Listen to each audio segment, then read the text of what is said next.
인생을 살다 보면 행복과 불행이라는 것이 자주 기로에 우리가 서게 되는 것을 알게 됩니다. 이 기로에서 행복을 선택할 것인지 불행을 선택할 것인지 우리가 여기에 따라서 전적으로 우리는 삶의 방향이 달라짐을 알 수 있습니다. 어쩔 수 없이 밀려드는 현실에 비관만 하면 우리는 여지없이 인생이 불행해집니다. 하지만 현실의 무게에 짓눌려도 몸부림쳐서 뛰어나오면 행복의 문으로 가게 되는 것을 알 수 있습니다.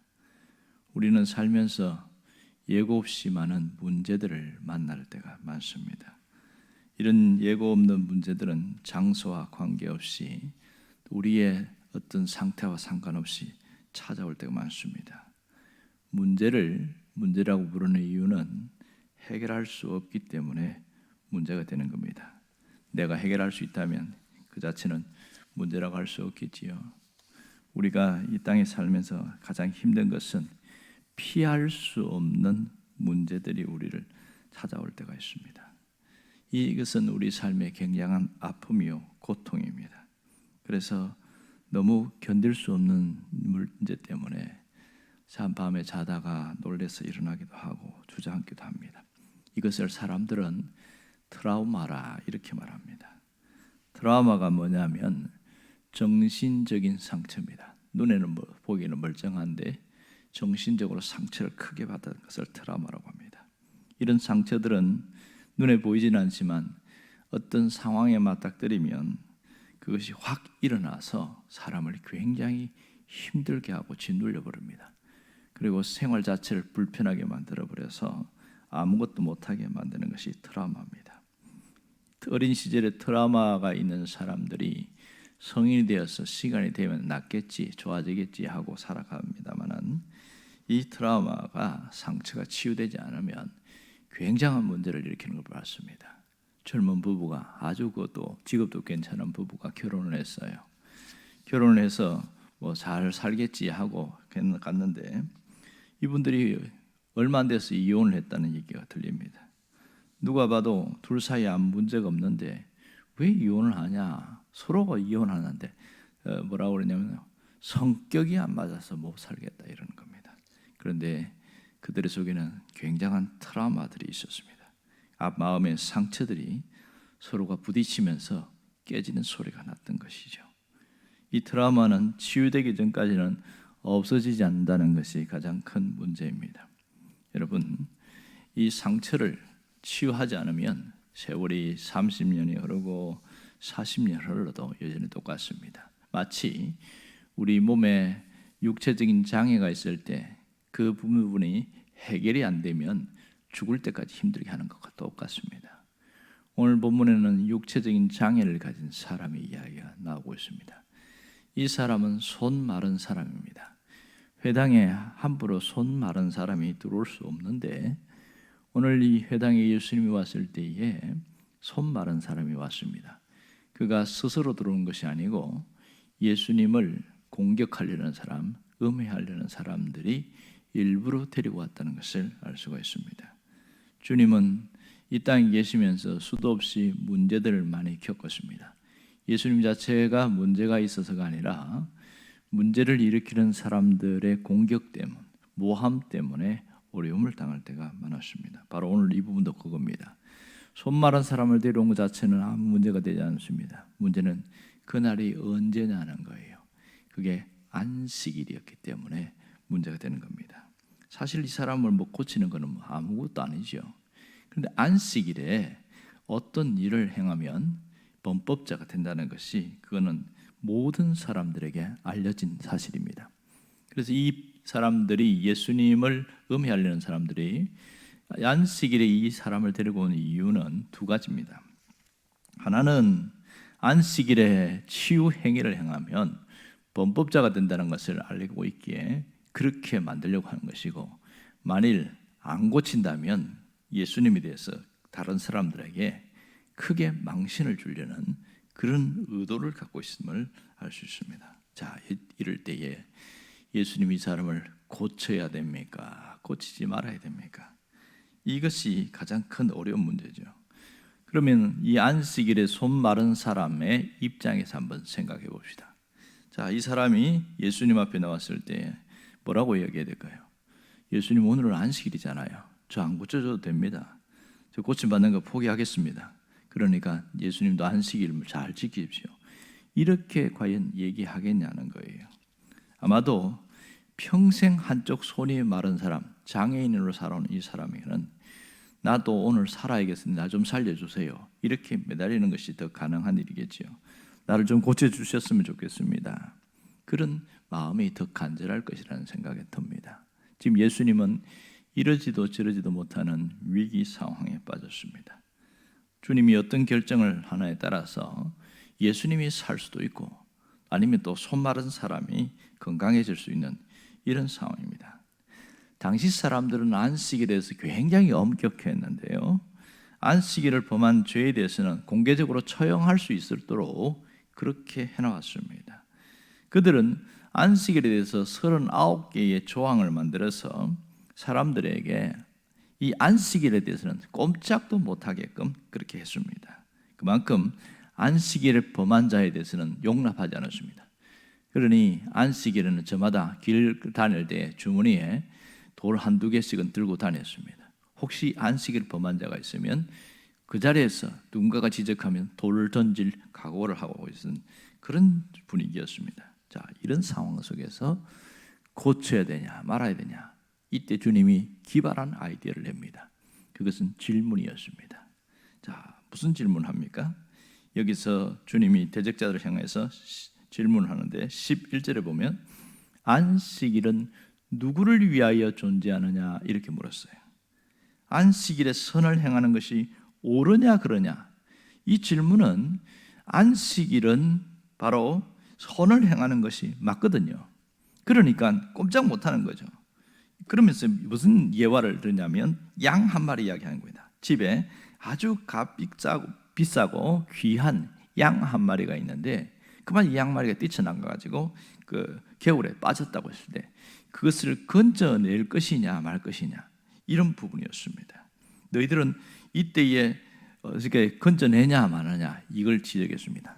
당시 바리새인들도요, 안식일에 이 양들이나 또 염소가 뛰쳐나가면 종들을 시켜서 반드시 건져오겠습니다. 내버려 두면 빠져 죽으니까, 오늘 안식일이니까 내일 건지다 죽어버리거든요. 그러니까 지금 뭐 하고 있냐, 지금 두면 죽는데 정신 차리라, 그래서 다 건져왔어요. 그래서 주님이 이걸 지적한 거예요. 바리새인들이 그 일을 하면서도 이것은 그 생명에 관련된 것이고 또 재산에 관련된 거니까 괜찮다, 뭐 이런 식으로 자기 합리화를 했던 모양입니다. 그러니까 이것을 딱 지적하니까 아무도 말을 못하는 거예요. 누구도 얘기를 못합니다. 그러고 나서 공개적으로 주님이 손 마른 사람을 손을 내밀어서 치유하는 이 장면을 우리가 보고 있습니다. 이 사건을 통해서 우리는 두 가지를 알 수 있는데요, 하나는 한쪽 손이 마른 사람에 대한 부분입니다. 이 사람은 인생이 질병으로 인해서 상한 갈대처럼 꺾였다, 이렇게 볼 수 있죠. 한쪽 손이 말랐다는 것은 한쪽 손을 마른 것으로 인해서 이 질병이 생겼고 문제가 계속되어진다는 것을 말하고 있습니다. 오늘 이 상한 갈대도 꺾지 않고 꺼져가는 심리도 끄지 않는 하나님 주님이신 것을 보여주고 있는데요, 예수님은 우리 인간이 갖고 있는 불행이나 고통이나 아픔, 상처들을 그냥 두고 보지 않으신다는 것을 이 장면을 통해서 정확하게 보여주고 있습니다. 주님은 이것을 치유하고 고치러 오신 분이라는 것을 말씀하고 있습니다. 또 하나는 주님은 안식일의 주인임을 다시 한번 재천명하신 부분입니다. 왜냐하면 예수님은 안식일을 제정하신 분이라는 것을 스스로 밝히고 있거든요. 그러니까 안식일은 뭐냐? 치유하고 회복하는 날인 것을 주님이 정확하게 여기에서 말씀하고 있습니다. 그러니 이 사람들이 속에는 부글부글 끓어오르는데 돌을 들어서 칠 수가 없는 거예요. 꼼짝 못하는 것이죠. 예수님의 질문과 예수님의 비유는 그들이 아무것도 하지 못하게 만들어버린 거예요. 분명히 안식일에 치유를 하면 안 되는데 예수님이 질문을 듣고 나니까 어떤 대답도 할 수 없게 되어버린 그런 상황이었습니다. 자, 오늘 우리가 회복할 수 없는 인간의 불행, 한쪽 손 마른 사람을 우리가 보고 있습니다. 한쪽 손 마른 사람은 어떤 사람이냐? 불행을 안고 살아가는 사람, 이런 뜻이라 할 수 있죠. 스스로 해결하고 싶어도 해결할 수 없는 그런 불행 가운데서 불행의 늪에 빠져 있는 사람. 주님의 표현대로 하면 상한 깔대요 꺼져가는 심지 같은 사람인 것이요. 아픔을 달고 사고 상처를 달고 살고 불행을 달고 사는 인생이죠. 이런 인생은 늘 불안할 수밖에 없는 거예요. 스스로 아무것도 할 수 없을 뿐만 아니라 주변 사람들에게도 불편을 주고 늘 고통을 주는 경우가 많기 때문에 이런 인생을 산다는 것 자체가, 살아있는 것 자체가 나는 민폐다, 이런 생각을 하는 경우가 너무 많은 거죠. 여러분, 이런 불행한 사람이 살아야 됩니까? 죽어야 됩니까? 이런 질문 앞에서는 아무도 말 못합니다. 보통 스스로 불행에 빠졌으면 내가 죽어야 모든 것이 끝나지, 이런 생각을 합니다. 제가 설교를 보면서 재미있는 것을 한번 봤는데요. 앨리슨 래퍼라는 사람입니다. 이 사람은 1965년생인데 태어난 지 6주 만에 아버지가 길바닥에 버렸습니다. 버린 이유는 장애로 태어났기 때문입니다. 두 팔이 없어요. 그리고 다리가 있긴 한데 한쪽은 이렇게 약간 불편합니다. 그러니 이런 아이는 커봐야 인생 자체가 망가진다. 너는 그냥 죽으면 좋겠다. 그래서 갖다 버렸습니다.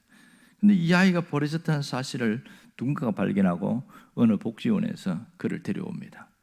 이 아이를 어릴 때 데려왔는데 모두가 불편한 거예요. 거기에서 일하는 사람들이 먹을 수 없는, 어릴 때니까 뭐 스스로 해주겠지만 크면 클수록 어떻게 해야 되냐는 거예요. 굉장히 힘든 삶을 살아갑니다. 본인도 힘들고 옆에 있는 사람도 힘들고. 그런데 이분이 우여곡절 끝에 성장을 합니다. 그리고 결혼까지 해요. 여기까지는 굉장히 행복했죠. 결혼하면서 아이를 가지는데 이때부터 더 심각해지는 거예요. 장애를 가진 분이 아이를 가지니까 남편이 뭐라고 그러냐면, 아이를 낳지 마라. 너 같은 또 장애 아이를 낳으면 어떻게 하냐, 그렇게 얘기를 합니다. 그런데 앨리슨 래퍼가 뭐라 하냐면, 나는 평생 소원이 정상적인 아이를 낳고 싶다, 갖고 싶다는 거예요. 그래서 굉장히 고집을 피웁니다. 이 일로 인해서 서로 의견이 충돌되어서 남편이 떠나버립니다. 이 여인이 혼자서 아이를 받아내고 또 누군가 좀 도와주긴 했습니다만 문제는 이 어린아이를 키우는 거예요. 이 어떻게 키웁니까? 젖을 먹이는데 자기 입으로 갖고 하고, 아이의 그냥 똥기저귀를 자기가 두 발로 갖고 그냥 비비면서 하고, 이 보통 일이 아닌 거예요. 그런데요, 모성애의 생명력은 정말 대단했어요. 그는 자기 아이나 자기 생명처럼 해서 키우긴 키웁니다. 놀랍게 아이가 자랐어요. 18년 전인가 우리나라에 한번 온 적이 있습니다. 우리나라에 왔는데 앨리슨 래퍼는 장애가 있으니까 휠체어 타고 그 뒤에 어떤 아이가 16살 아이가 밀고 왔는데 그가 자기 아들이었어요. 그래서 장애를 가진 어머니 효자 아들 뭐 이런 어떤 타이틀이 있었는데 그렇게 하고 왔다가 간 적이 있습니다. 기가 막힌 거죠. 그렇게 보면 뒤에 무슨 얘기하냐면, 이 앨리슨 래퍼가 자기 아들을 키울 수 있었던 것은 주님 때문이었다, 이렇게 이야기합니다. 이 극복에는 모성애로만 나타나지만 신앙의 힘이 얼마나 대단한지를 알 수 있습니다. 그런데 이런 생각할 수 있거든요. 이 아이도 자라면서 자기 부모가 어머니가 장애가 있다는 걸 알면 어머니에 대해서 저를 이렇게 힘들게 키워줬으니 고맙습니다 할 것 같아요. 아니면 왜 나를 낳았냐고 이렇게 원망할 것 같습니까? 사춘기가 되면 아이들은 부모가 정상적이지 않을 때는 거의 다 갈등과 혼란에 빠지게 되어집니다. 근데 이 래퍼의 아들은 그 부분을 잘 극복한 모양입니다. 그런 일들이 있었어요. 어머니 때문에 내가 살아난 사람이다, 뭐 이렇게 생각했던 모양입니다. 여러분, 우리가 인생을 살면서 정말 중요한 건 뭐냐면 주님이 어떤 분이냐, 어떤 예수님을 내가 믿고 섬기고 하느냐는 부분입니다. 분명히 우리가 깨달아야 될 것은 예수님은 상한 갈대도 꺾지 않으시는 분임을 잊지 않아야 합니다. 오늘 이 한쪽 손 마른 사람이 불행과 고통과 아픔과 슬픔 속에 살아갔을 때 누구도 그에 대해서 도와주지 못했는데 주님은 동정을 한 것이 아니라 그의 문제를 핵심을 알고 고쳐줬습니다. 그래서 주님이 그이가 정상인이 되겠다는 거예요. 이제는 회당에 자유롭게 출입할 수 있었고 또 성전에도 당연히 갈 수 있는 거죠. 장애인들은 예루살렘 성전은 절대로 못 갑니다. 성전 바깥에 있는 문까지는 갈 수 있지만 그 문을 들어서는 것 자체가 큰 불법이었습니다. 그런데 장애를 벗어나면서부터는 그는 성전에도 갈 수 있는 그런 특권을 갖게 되어진 것이죠. 이것이 바로 주님을 통해서 얻어지는 놀라운 축복인 것을 알 수 있습니다. 여러분, 우리 인생의 문제는 해답은 주님밖에 없음을 정말 놓지 않기를 바랍니다. 어떤 문제든지 아무리 오래된 문제라도 아무리 큰 문제라도 주님 앞에서는 해결이 된다는 사실을 잊지 않기를 원합니다. 그렇다면 우리에게 필요한 것은 믿음입니다. 우리에게 문제가 해결될 때는 반드시 믿음이 있어야 됩니다. 주님이 뭘 요구하냐면 말도 안 되는 걸 요구해요. 이 장애인에게 갑자기 그냥 손에 안수하고 그냥 저절로 자라나고 이러면 얼마나 좋습니까? 그런데 여기서 보면 예수님이 안수했다는 얘기가 단 한 번도 나오잖아요. 말 한마디로 끝냅니다. 어떻게 하냐면 장애인이 이제 앞으로 나오래 하고 사람들이 탁 쳐다보고 있지 않습니까? 그 앞에서 뭐라고 그러냐면 내 손을 내밀어라 이렇게 이야기합니다. 여러분, 한쪽 손이 말랐으니까 이 손을 쓸 수가 없잖아요. 손 자체가 아주 말랐으니까 작아졌으니까. 그런데 움직일 수 없고 쓸 수 없는 그 손을 내밀으라는데 가능합니까? 불가능한 일이죠. 주님, 저는 이 손을 안 쓴 지가 아주 오래됐습니다. 그런데 어떻게 저보고 이 손을 내밀라고 하십니까? 그렇게 말할 수 있잖아요. 얼마든지 그렇게 대답할 수 있습니다. 누구도 알아요. 자기도 알고 옆에 사람도 알고 이 손은 쓸 수 없기 때문에 내밀 수 없다는 걸 압니다. 그런데 예수님이 그 손을 내밀라고 하는 거예요.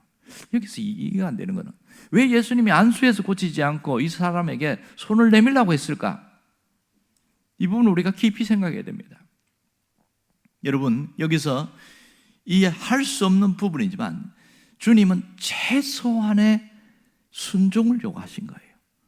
말도 안 되는 것이지만 그렇게 내가 하겠다고 순종할 때 그때부터 주님이 역사하시는 겁니다. 모든 치유 역사에 이런 일들이 참 많이 일어납니다. 예수님이 실로암에 가서 씻으라고 한 이 맹인도 마찬가지였어요. 맹인에게 그냥 손에 눈에다가 한 번만 안수하면 점점 눈이 번쩍 뜨는데 그렇게 하지 않고 이상하게 진흙을 발라가지고 그것도 침 뱉어가지고 두 눈에도 붙여놨어요. 그게 떨어지지 붙어 있겠습니까? 그런데 거기서 끝나지 않고 야 그거 갖고 실로암 가서 씻으라 이렇게 합니다. 그러면 반은 떨어지고 반은 붙은 상태가 얼마나 우스꽝스럽겠어요. 그런데요, 이 맹인이 잘한 건 뭐냐면 주님이 시킨 대로 더듬더듬해서 실로암 못까지 가갖고 씻은 거예요. 실로암 못의 능력이 있는 게 아니라 순종의 능력이 있었습니다. 말도 안 되는 것에 순종을 했는데 거기서 순식간에 나아버린 겁니다. 베드로와 요한도 예수님의 모습을 닮아서 성전 미문에 있는 이 안전병에게 뭐라고 얘기했습니까? 뭔가 한 푼 주기를 원했지만 사실 나한테는 아무것도 없다. 금도 없고 은도 없고 돈도 없다. 그러면서 이 힘쓰지 못하는 안전병에게 내가 너에게 손을 내밀는데 일어나 그러라고 말합니다. 여러분, 일어날 수 없는 사람이 일어나는 게 말 됩니까? 그런데 이게 어마어마한 순종이라는 것을 알아야 됩니다. 최소한의 순종이 하나님의 역사를 바꿉니다. 우리가 내가 고민하는 문제, 어려운 문제를 갖고 기도하고 있잖아요. 그런데 이 기도할 때 손을 내밀라, 이게 주님의 음성입니다. 문제와 아픔과 상처를 갖고 있지 말고 내놓으라는 거죠. 주님, 저는 이게 아프고 이것이 상처가 있고 이것이 어려움이 있습니다. 주님 앞에 내놓는 것이 굉장히 중요합니다. 그리고 최소한의 내가 할 수 있는 순종을 하라고 말씀하고 있습니다. 그럴 때 주님이 역사하신다는 것을 오늘 잘 보여주고 있습니다. 여러분, 우리의 문제는 해결될 수 있습니다. 우리의 모든 아픔은 치유될 수 있습니다. 고통도 벗어날 수 있습니다. 육체적인 아픔이나 영적인 정신적인 아픔도 치유될 수 있다는 사실이죠. 중요한 것은 내가 이것에 대한 믿음이 있어야 하고 최소한의 순종이 있어야 주님이 역사하신다는 것을 잊지 않기를 바랍니다. 기도하겠습니다.